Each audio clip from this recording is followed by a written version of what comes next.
Indiana in the Morning, presented by First Commonwealth Bank on WCCS 101.1 FM, AM 1160, WCCSradio.com.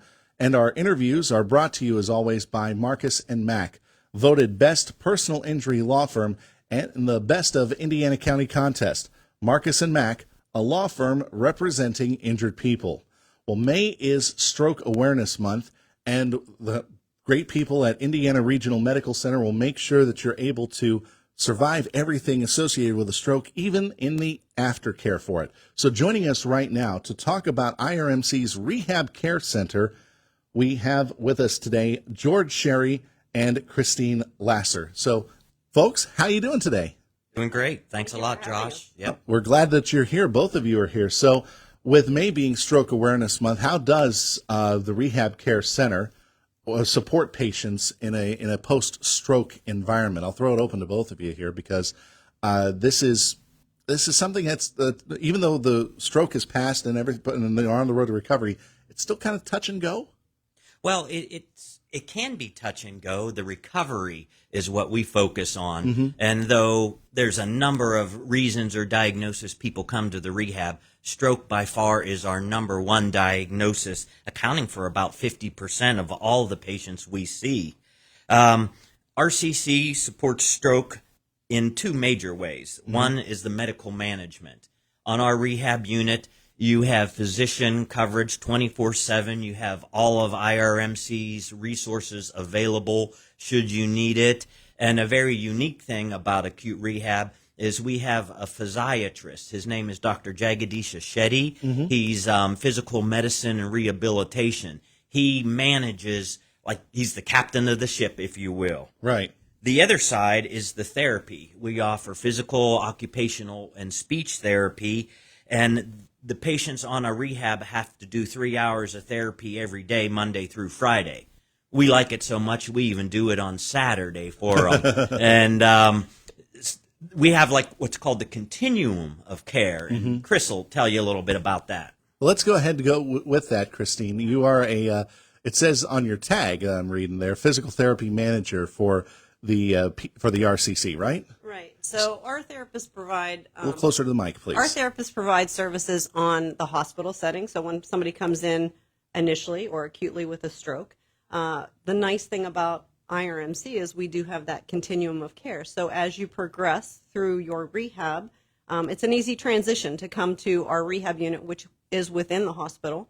You have familiar faces of the same physical therapists, occupational therapists, and speech therapists to mm-hmm. provide your care.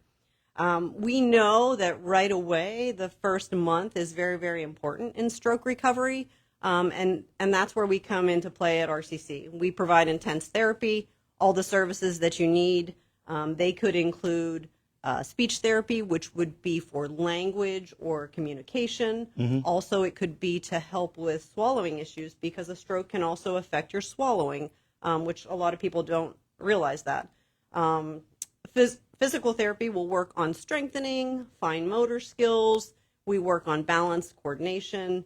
Occupational therapy will work on daily activities, things that you do daily that are very important to you. Getting up out of bed, getting ready for the day, getting dressed for the day. Mm-hmm. On our RCC unit or rehab care unit, we make your day as much as normal as we can. So getting you up, getting you dressed, trying to get you through those daily activities. If we have to adapt the way you do that, we teach you skills to do that.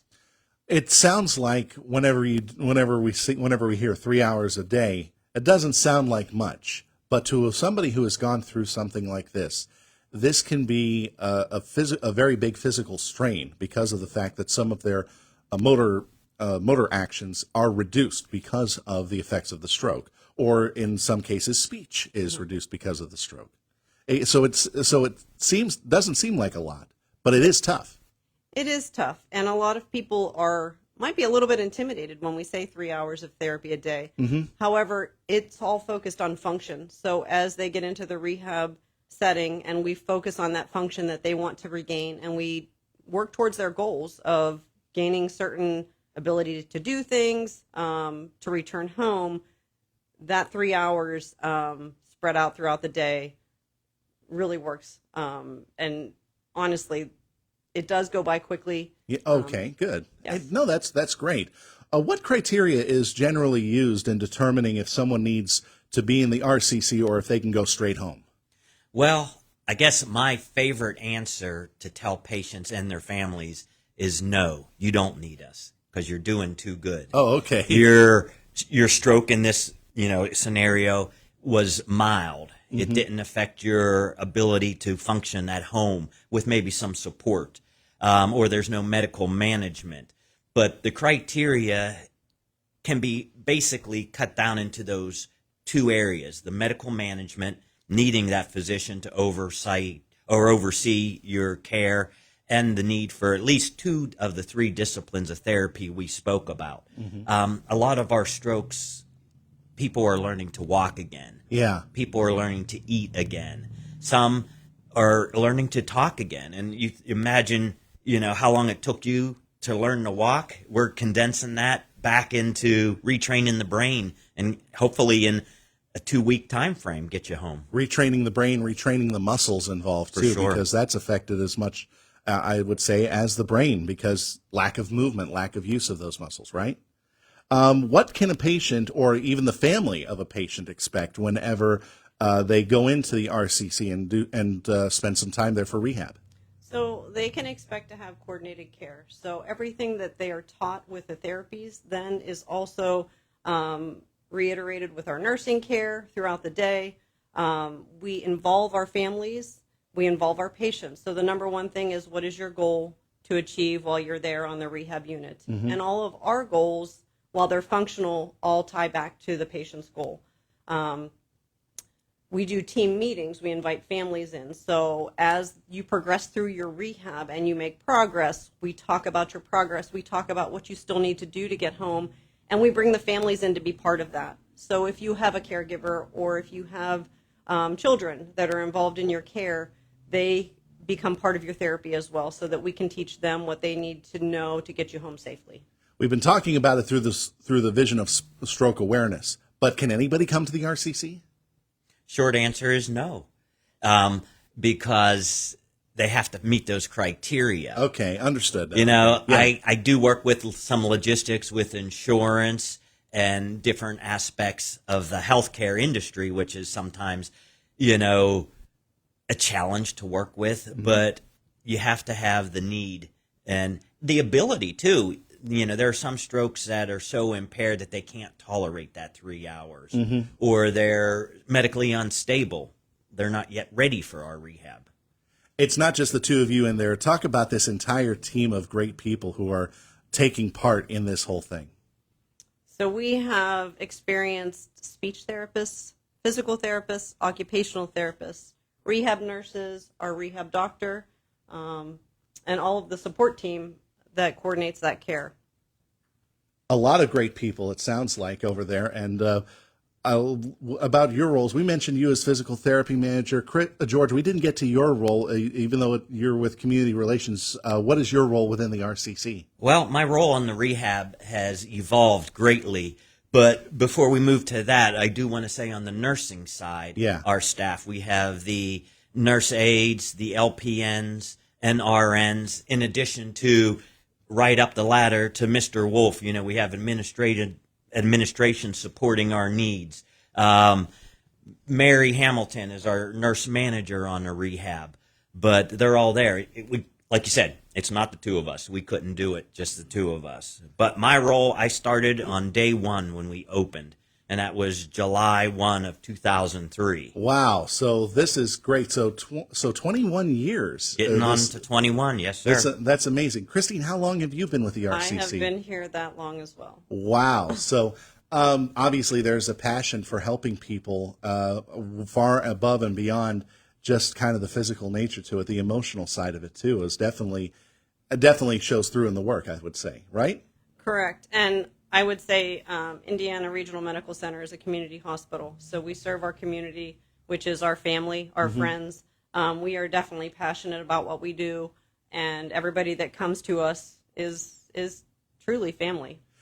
If somebody is in need of the services of the RCC, whether they have been treated at IRMC or not, how can they get a hold of the center?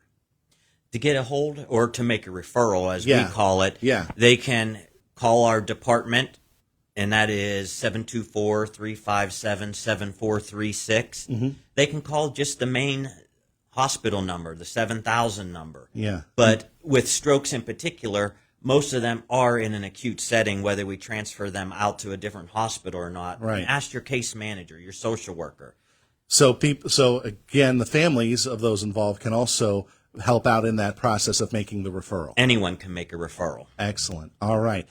I want to thank you both very much. We're just about up to the mark, but I wanted to thank you because this is very important. I mean, people think of strokes and they only see kind of the after effects, but the recovery process does take a while. But with people like you, Christine, and you, George, over at IRMC and your wonderful team over there, I'm sure that you have a lot of great recovery stories and people getting back to essentially normal lives. Thank you both very much for being a part of Indiana in the Morning and sharing your stories with us.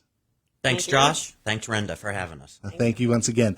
That is Christine Lasser and George Sherry with IRMC's Rehab Care Center joining us here on Indiana in the Morning, presented by First Commonwealth Bank. Our interview presented by Marcus & Mack, voted Best Personal Injury Law Firm in the Best of Indiana County contest. Marcus & Mack, a law firm representing injured people. We're about a minute away from Boomer and the Sports Minute. And after that, we'll have a check of Fox News headlines. We'll have a check of local news headlines. Jake Slobodnik will be along after that with an extended check of sports. And coming up at 8:45, another great charity to talk about, Alex's Lemonade Stand. That's going to be discussed as S&T Bank is getting ready to hold a major fundraiser for that. And coming up later on, we'll have an interview with Nicole Sipos, Indiana Borough Manager, and the Indiana Elementary Stars will be joining us today as well. It's all part of Indiana in the Morning, presented by First Commonwealth Bank. Right now, here's Boomer with the Sports Minute. This is Boomer Esiason with the Sports Minute, sponsored by Prevagen. The play of the weekend belonged to center fielder Griffin Bruns of Ohio's Marion Local High School. Caden Grisez blooped a base hit into short center. As all the infielders attempted to catch his pop fly, Grisez realized that second, third, and home plate were uncovered. What he never anticipated was that Bruns would tag him out at home plate from center field. I'm Boomer Esiason.